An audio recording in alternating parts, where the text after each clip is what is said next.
Yang benar imannya belum tentu masuk surga, yang salah imannya pasti neraka sebagai balasan amal ibadahnya.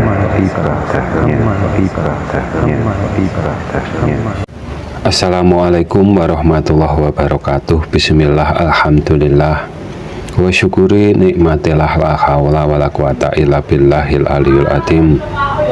Yang benar imannya belum tentu masuk surga, yang salah imannya pasti akan masuk neraka. Judul yang kami angkat kali ini, berlogika itu tentu mempunyai rumus atau berhubungan dengan fakta. Fakta itu membutuhkan dalil yang nyata, bukan sekedar catatan-catatan atau ayat. Dalam kurung, yang disebut dalil itu bukti yang real adanya. Kalau yang di kitab suci itu disebut ayat, beragama itu dapat dilogika. Beragama tidak dapat dipahami dengan prasangkanya. Biasanya ayat itu masih perlu pemahaman yang perlu ditafsirkan karena memakai bahasa kias. Kalau di Arab sana disebut takwil. Dan semua ayat yang ada pada kitab suci, kesemuanya wajib diimaninya. Jangan sampai ada yang tertinggal dalam memahami zatnya Allah Subhanahu wa Ta'ala. Dan secara global, ayat ketuhanan hanya ada dua ayat. Ayat Allah titik-titik di atas titik-titik, dan ayat Allah titik-titik dekat titik-titik saja. Bila salah satunya diingkari dalam memahami zatnya Allah Subhanahu wa Ta'ala, disebut bertauhid bermata sebelah dan digambarkan seperti ahli fitnah yang mempunyai mata satu atau bermata sebelah. Seperti ayat Allah turun sepertiganya malam.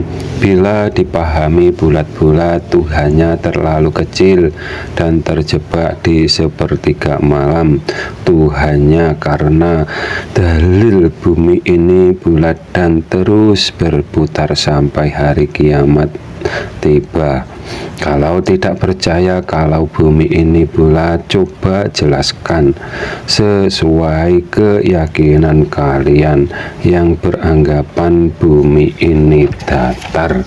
Mengapa di kutub utara tidak ada malam hari sama sekali bila matahari terlihat condong ke utara dan bulat sama dengan 129.600 derajat? Secara logikanya, bila bumi ini datar, tentunya dalam waktunya akan sama. Dalam kurung, faktanya setiap detik 5 waktu sholat selalu ada silih berganti. Yang salah iman pasti neraka balasannya. Secara ayat disebutkan agama dari Allah Subhanahu wa Ta'ala hanya satu yang diridhoinya.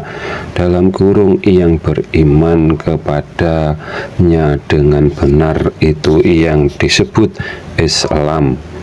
Mari kita berpikir dengan logika. Antara anak dengan orang tua, sebagai anak diwajibkan berbakti ke orang tua. Bila anak tidak mau mengakui orang tuanya, sedangkan yang mencukupi ke semua kebutuhannya orang tuanya, bagaimana rasa hatinya orang tuanya? Apa hatinya meridhoinya? Mungkin secara zahir terlihat biasa, batinnya tentu merasa kesal.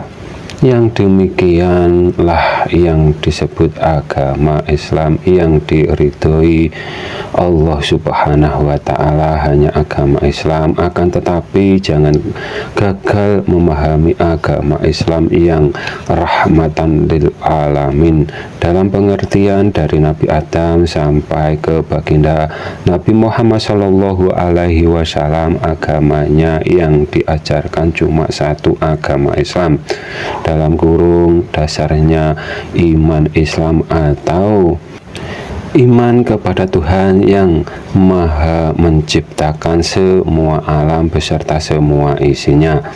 Yang disebut Islam itu imannya dengan benar dulu, baru syariat yang diajarkan para nabi dan untuk dilaksanakan di zamannya masing-masing. Soal yang benar imannya belum tentu masuk surga, contohnya Islamnya iblis yang menolak perintahnya Allah Subhanahu wa Ta'ala. Juga berarti kita sebagai umat dalam hal syariat wajib berilmu yang mempunyai sanad dengan benar dan tepat, dan soal syariat dari nabi lain itu boleh dilakukan, akan tetapi juga wajib didulukan ajaran nabi kita dulu, dan itu juga diajarkan oleh Nabi Muhammad Shallallahu Alaihi Wasallam dan menjadi rukun Islam yang kelima itu dari yang dilakukan Nabi Ibrahim. Dan sepengetahuan kami, para guru kami pernah mengajarkan puasa Daud dan doanya Nabi Adam dan lain-lain. Intinya kita hanya diwajibkan mencari ridhonya Allah Subhanahu wa Ta'ala. Surga atau neraka itu cuma bonus dari Allah Subhanahu wa Ta'ala, karena kita mengajarkan kepada anak bila dikasih sesuatu agar mengucapkan terima kasih, dan semua yang ada secara hakikatnya dari Allah Subhanahu wa Ta'ala. Dalam pengertian hukum sebab dan akibat itu juga yang menciptakan Allah Subhanahu wa Ta'ala. Juga di ayatnya disebutkan langit, bumi beserta semua isinya diciptakan Allah Subhanahu wa Ta'ala. Hukum sebab dan akibat itu cuma menjadi penyebab, secara hakikatnya semua yang ada membutuhkan Tuhannya. Dan ini dari pengertian lafal la haula wala quwata illa billahil aliyul azim.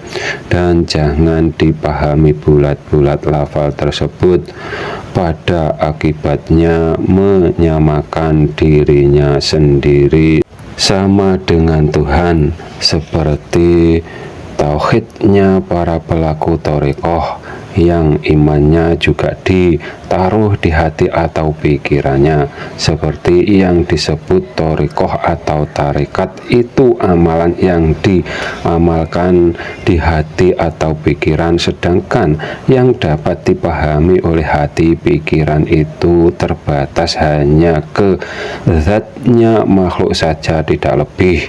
Iman itu wilayahnya rohani, secara logikanya yang telah bersaksi dan menyatakan hanya Dia yang berhak dituhankan itu ruhnya manusia, bukan hati atau pikirannya manusia.